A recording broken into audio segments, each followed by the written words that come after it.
देखिए, जो election commission की इम्पार्शियलिटी है, उनकी फंक्शनिंग है, वो अंडर डाउट है। और वो सिर्फ एसआईआर की वजह से नहीं है। पिछले 7-8-10 वर्षों से इलेक्शन कमीशन में, खासकर मोदी जी के प्रधानमंत्री बनने के बाद से, एक सिस्टमेटिक उसमें लोगों का विश्वास कम हुआ है। उसमें कितनी सच्चाई है नहीं है उस पर डिबेट हो सकता है। लोग ये कह सकते हैं कि भाई जो सत्ता में रहता है वो इलेक्शन कमीशन का इस्तेमाल या सरकारी व्यवस्थाओं का दुरुपयोग करता ही करता है। लेकिन टीएन सेशन के बाद, टीएन सेशन जी ने जो इलेक्शन कमीशन के जरिए जो रिफॉर्म्स करे, उसके बाद से उत्तरोत्तर इलेक्शन कमीशन की जो विश्वसनीयता थी वो बढ़ती गई। लेकिन 14 के बाद से वो घट रही है। उसके कई वजह हैं। The way elections are scheduled, वो किस तरह से फेजेज में कराए जाते हैं। इलेक्शन के दौरान जो एक तरह से बिल्कुल ब्लेटेंट पार्शियलिटी दिखती है कि अगर सत्तारूढ़ दल का आदमी कम्युनल हेट्रेड स्पीच भी दे रहा है तो उस पर कार्रवाई नहीं होगी और ऑपोजिशन वाले पे हो जाएगी। या फिर जो टारगेटेड ऑपोजिशन की चेकिंग होती है, उनके रिसोर्स को रोकने का प्रयास होता है। तो आपको पहले बड़ा परिदृश्य समझना है कि जनरली इलेक्शन कमीशन पर लोगों का विश्वास या एज ए इंस्टीट्यूशन उसकी विश्वसनीयता पिछले 7-8 वर्षों में कम हुआ है। कम हुई। दूसरी बात जो हुई, जो अभी राहुल गांधी ने कही है पिछले साल से जो शुरू हुआ महाराष्ट्र इलेक्शन के बाद, एक ये बात है कि इलेक्शन कमीशन इम्पार्शियल नहीं है। और दूसरा, जब उन्होंने कुछ तथ्य रखे, बात राहुल गांधी की नहीं है, बात यह है कि he is the leader of opposition. Congress जैसी बड़ी पार्टी का लीडर और इस देश का प्रिंसिपल ऑपोजिशन पार्टी जो है उसका लीडर अगर ये कह रहा है तथ्यों के साथ कि भाई ये चीज है जो हम लोग समझते हैं कि आपने गलत किया है, और इलेक्शन कमीशन ने उसका कोई अभी तक सकारात्मक या एक, मैं कह रहा हूं कि ऑब्जेक्टिवली उसका कोई आंसर नहीं किया, they just try to brush it aside, तो निश्चित तौर पर उसका संज्ञान सबको लेना होगा। अभी जो यहाँ बिहार में हो रहा है, अब आप इलेक्टोरल रोल रिवीजन कर रहे हैं, ठीक है भाई, इलेक्शन कमीशन का काम है, इलेक्टोरल रोल शुद्ध होना चाहिए, स्वच्छ होना चाहिए, एकदम जितना बढ़िया बन सकता है उतना होना चाहिए, ताकि हर वो व्यक्ति जो एलिजिबल है वो वोट कर सके और कोई गलत व्यक्ति वोट ना करे। ये उनकी जिम्मेवारी है। लेकिन अब इलेक्शन के 3 महीने पहले आप कह रहे हैं भाई हम ये स्पेशल ड्राइव चलाएंगे, तो लोगों का एक सामान्य क्वेश्चन ये है कि भाई अभी आफत ऐसी क्या आन पड़ी, भाई ये क्यों कर रहे हो, क्यों 2003 के बाद आपने अभी तक नहीं किया है? तो जब 20 वर्ष 25 वर्ष के बाद कोई चीज आप कर रहे हैं तो लोग स्वाभाविक तौर पर पूछेंगे भाई क्यों, और अगर कर रहे हैं तो कैसे कैसे ये होगा कि आप किसी को फेवर नहीं कर रहे हैं। पारदर्शिता कितनी है, पारदर्शिता कितनी रहेगी। अब आप कहते हैं 50 लाख लोगों का नाम हटा दिया, या इलेक्शन कमीशन अभी सुप्रीम कोर्ट में कह रहे भाई इतने लोग मृत थे, उनका नाम था इसलिए हटा दिया। तो भाई ये डेली बेसिस पर आप ऑनलाइन क्यों नहीं जारी करते हो कि आज इतने लोगों का नाम काटा गया या काटा जा सकता है, ताकि लोग देखें तो भाई आप किसका नाम काट रहे हो, कम से कम, या जिसका जोड़ रहे हो ये बताओ। दूसरी जो बड़ी बात है कि भाई इलेक्शन कमीशन अभी इसी इलेक्टोरल रोल से 1.5 साल पहले चुनाव हुआ है। इसी इलेक्टोरल रोल के मतदाताओं ने पार्लियामेंट का चुनाव किया है, देश का सबसे बड़ा लोकतंत्र का जो सदन है उसका चुनाव किया है। प्रधानमंत्री का चुनाव इसी इलेक्टोरल रोल से हुआ है। आप कहते हैं कि वो ठीक नहीं है, तो क्या आप मान रहे हैं कि पिछला जो इलेक्शन हुआ था वो कॉम्प्रोमाइज इलेक्टोरल रोल से हुआ था? आप खुद ही फंस रहे हैं। और अगर आपने ये कह रहे हैं कि नहीं वो तो 2024 में हुआ था, 24 के बाद फिर रिवीजन होना चाहिए, शुद्धता उसकी और बेहतर की जानी चाहिए। कुछ लोगों ने कहा कि सूत्र बता रहे हैं इलेक्शन कमीशन के कि बहुत सारे नेपाली और बांग्लादेशी यहाँ रह रहे हैं। तो भाई अगर आप ये मान रहे हैं कि इलेक्टोरल रोल में उनका नाम था, तो इसका मतलब है कि 24 का जो इलेक्टोरल रोल था उसमें भी बांग्लादेशी, उसमें भी नेपाली थे।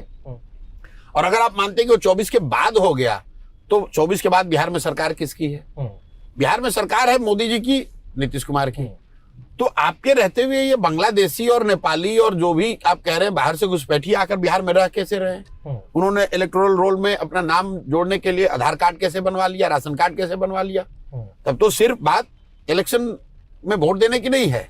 इसका मतलब यह है कि बहुत सारा वो चीज, वो बेनिफिट, वो लाभ जो कि बिहार के गरीब लोगों को मिलना चाहिए, वो नेपाली लोगों को या बांग्लादेशियों को या दूसरे घुसपैठियों को मिल रहा है।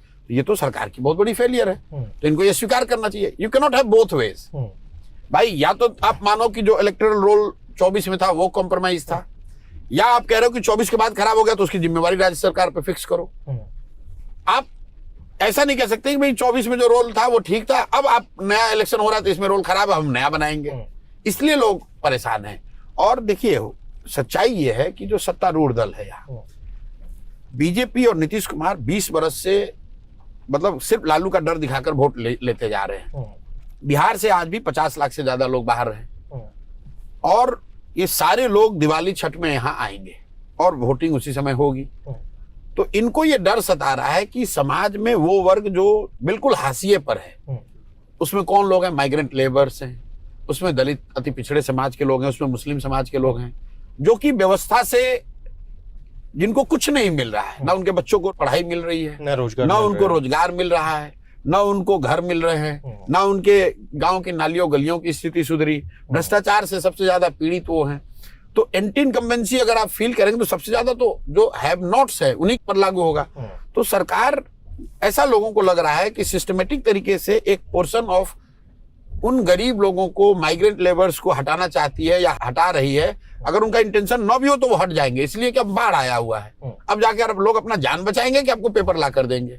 आप मान लीजिए कि कोयम्बटूर में, लुधियाना में, सूरत में मजदूर हैं, तो क्या आप सूरत से ट्रेन पकड़ कर आएंगे अपना पेपर जमा करने? और आप नाम आपने काट दिया, आप कह रहे ऑनलाइन कर लो।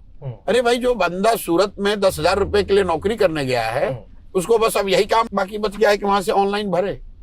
ये आपकी भी जिम्मेवारी है। एक तो व्यवस्था की कमी है कि उस व्यक्ति को 10,000 रुपए के लिए सूरत और बेंगलोर और कोयम्बटूर पंजाब जाकर मजदूरी करनी पड़ रही है। अब जब उसने जो भी पेपर रखा, आधार कार्ड आप ही ने बनाया है, राशन कार्ड आपने बनाया है, बिजली का बिल आपने दिया है, बिना वेरिफिकेशन तो दिया नहीं होगा, आपने उसका नाम इलेक्टोरल रोल में रखा है। अब आप कह रहे हो भाई फिर से प्रमाणित करो, तो वो बेचारा अगर एक दिन भी अब कागज देता है तो just imagine the loss of ways. अगर 5 करोड़ 10 करोड़ लोग एक दिन अपना इसमें लगाते हैं कि भाई जो पेपर उनके पास है उसको फिर से सर्टिफाई करना, वेरीफाई कराना कि हाँ मैं ही हूँ, प्रशांत किशोर, मैं बिहार का रहने वाला हूँ, तो एक दिन का लॉस ऑफ वेज जरा देख लीजिए, उस गरीब आदमी का कौन भरपाई करेगा? उसका तो कम से कम 5 दिन जाएगा, इलेक्शन 40 दिन तो आने जाने में लगेगा। तो इलेक्शन कमीशन पहले कहे कि एक दिन का लॉस ऑफ वेज जो होगा वो देंगे। तो देखिए जो गरीब है कितने मजदूर वहां खड़े होकर अपना लाएंगे पेपर। पेपर होना नहीं होना इशू नहीं है, इशू ये है कि क्या मैं अपने बच्चों को दिन भर मजदूरी करके जो खाना खिला रहा हूँ, रिक्शा चलाकर, अगर टेम्पो चलाकर, रेडी पट्टी लगाकर बच्चों को खिला रहा हूँ, क्या मैं इस स्थिति में हूं कि मैं आकर अब पेपर कहीं से जुटाऊं, लाकर सबमिट करूं क्योंकि इलेक्शन कमीशन ऐसा चाहता है? अरे भाई, इलेक्शन कमीशन इसके चाहने से क्या होगा? आपने पहले एक बार बना ले, एक ही प्रोसेस को रोज रोज रोज रोज कर रहे हो भाई। ये आपका काम है, ये लोगों का काम नहीं है कि आपके यहाँ लाइन लगाकर, हर जब भी जिस डिपार्टमेंट की फेलियर होती है जनता को लाइन में लगा देता है। तो क्या इलेक्शन कमीशन खुद इंडिपेंडेंट होके ये सोच पा रहे हैं या फिर? अब मैं देखिए, ये एकदम सीधे से कह देना कि कौन किसके कहने पे कर रहा है, मैंने जो बात कही कि इलेक्शन कमीशन की विश्वसनीयता पिछले कुछ वर्षों से लगातार कम हो रही है। और ये बात मैं आज नहीं कह रहा हूं, मैं बंगाल में जब चुनाव, जो लोग कहते हैं चुनाव हारने वाले हैं, डर रहे इसलिए ऐसा कह रहे लोग, ये गलत बात है। बंगाल में चुनाव जीतने के बाद आप मेरा इंटरव्यू देख लीजिए, मैंने उस दिन कहा है कि अगर इलेक्शन कमीशन बंगाल में 2021 के चुनाव में इम्पार्शियल रहता तो बीजेपी को 50 सीट भी नहीं आता। वो 60-70 सीट इसलिए आया कि इलेक्शन कमीशन बिल्कुल ही ब्लेटेंटली बीजेपी का फेवर कर रहा था वहां। और ये मेरा वो अपना अनुभव वहां बंगाल का था। मैं ये दावे के साथ कह सकता हूँ कि दूसरे राज्यों में जिनका जो इलेक्शन में स्टेक होल्डर है वो सेम बात बताएंगे, उनकी विश्वसनीयता कम हो रही है। समाज का एक वर्ग ऐसा समझता है कि वो बीजेपी के कहने पे या सत्तारूढ़ दल के कहने पर चलते हैं। और उसी बीच में आप SIR लेकर आ गए, जिस पर एक बड़ा विवाद खड़ा हो गया। अब आप आंकड़े फिर वही दिखा रहे हैं कि 98% हो गया तो 96% हो गया। अरे भाई, कितनी परेशानी लोगों को हो रही है उसका आपको कोई अंदाजा ही नहीं है। आप दिल्ली में बैठ के एक फरमान तुगलकी जारी कर दे तो सब लोग अपना पेपर लेकर खड़ा होइए। हर वो व्यक्ति जो पेपर लाकर खड़ा हो रहा है, अगर आप उसको जोड़ लीजिए, 90 हो 95 हो जितना भी हो, जो दावा कर रहे हैं सुप्रीम कोर्ट में बता रहे हैं, खाली आप जाके पूछ लीजिए कि उन लोगों को कितनी परेशानी हो रही है, उसकी जिम्मेवारी कौन लेगा? तो एक और तो आपको वोटर फ्रेंडली, आप बता रहे हो कि वोटर परसेंटेज बढ़ाना है इसलिए हम वोटर फ्रेंडली होना चाहते हैं, citizens need and their convenience should be prioritize above everything else. एक और आप बात कर रहे हो कि आप इलेक्ट्रॉनिक वोटिंग कराएंगे, डिजिटल वोटिंग कराएंगे, और दूसरी ओर आप लोगों को कह रहे हैं कि भैया अपना कागज लेकर आओ, लाइन में लगो। तो ये बिल्कुल गलत है और मतलब हास्यास्पद बात है कि ऐसा अलाउ किया जा रहा है और ऐसा हो रहा है। लेकिन देखिए, इस कंडीशन में बिहार में कितना नुकसान होगा सभी के लिए? देखिए, मैं आपको एक चीज बता दूं, ये जो अभी हल्ला हंगामा हो रहा है ऐसा नहीं है, लोकतंत्र बहुत मजबूत है। कितना इलेक्शन कमीशन चाले, लोग कितना ही, ये बिहार यूपी जैसे राज्यों में हम लोग जब बच्चे थे हम लोगों ने देखा है पूरा बूथ का बूथ लूट लिया जाता था।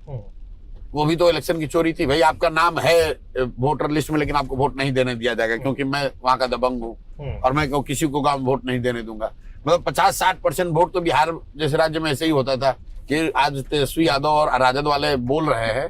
भाई ये वोटर और वोटिंग प्रक्रिया की सैनिटी की बात करें तो बड़ा हास्यास्पद लगता है कि अब आरजेडी के लोग, ये तो बूथ लूटने वाली पार्टी है, तो बूथ लूटना, गुंडागर्दी करना, अपना बल प्रयोग करना, लाठी बंदूक कट्टा के बल पर जीतना, ये तो उनका काम रहा है। वो भी तो आप यही करते थे। जो गरीब वंचित है, जो आपका वोटर नहीं है, उसका वोट जबरदस्ती तुमने डाल दिया दबंगई करके, उससे निजात मिला। अब ये व्हाइट कॉलर दबंगई हो गई है, जो लाठी वाली दबंगई। लेकिन मैं आपको ये बताना चाह रहा हूं कि उस एरा में भी लालू जी को हरा दिया गया। तो नाम आप कितना भी काट लो, जोड़ लो, पब्लिक मानेगी नहीं। अगर आपके खिलाफ है तो आपको हरा ही देगी, आप चाहे जितने जुगत लगा लो। तो उस दौरान तो अमूमन सब ऐसे ही करते होंगे ना, वो प्रोसेस ही वही होगा। नहीं, मतलब चुनाव जीतने का प्रोसेस था, लेकिन जिस तरह का, जैसे हर चीज का एक वेपनाइजेशन होता है। एक है कि अपवाद के तौर पर आप एक दो बूथ लूटते हो, और एक है कि पार्टी का मैंडेट ही है कि लूटो बूथ। तो आरजेडी जैसी पार्टी जो है उसका मतलब लालू जी के राज में वो था ही कि भाई बक्सा ही, बस उनका काम ही भाई लूटो, बूथ लूटो, जिसका जितना लूट सकते हो उतना लूटो। ऐसा मैं नहीं कह रहा हूँ दूसरे दल वाले नहीं करते होंगे, लेकिन बिहार ने 90 के दौर में वो दिन भी देखे हैं जबकि इलेक्शन सिर्फ लाठी के ही बल पर जीता जाता था। उसको भी जनता ने हरा दिया। जब जनता अपने पे आ जाए ना तो लाठी खाकर 50 लोग की चाहे मौत हो जाए लेकिन फिर भी हरा दिया लालू जी को। तो अभी जो ये व्हाइट कॉलर दादागिरी चल रही है भाजपा की या उनके सहयोगी दलों की, आप कितने को काटोगे? जिसका रह जाएगा वही हरा देगा आपको, जिसका नाम रह जाएगा उसी वही हरा देगा आपको। इसलिए हम लोग ये धरना प्रदर्शन बंद करो, ये सब मैं उसके पक्ष में नहीं हूं। बात गलत हो रही है, इसको कहा जाए, नागरिकों को, वोटरों को बताया जाए कि भाई तुम खड़े रहो, अपने वोट के लिए जगते रहो, मदद लो जिसकी मदद ले सकते हो। कितना ही काटेंगे? अगर 2-4-5% अगर इन्होंने काट दिया तो भी कोई फर्क नहीं पड़ेगा। निश्चित तौर पर यहाँ भाजपा और नीतीश की सरकार जा रही है, इनको बड़े बहुमत से हराया जाएगा।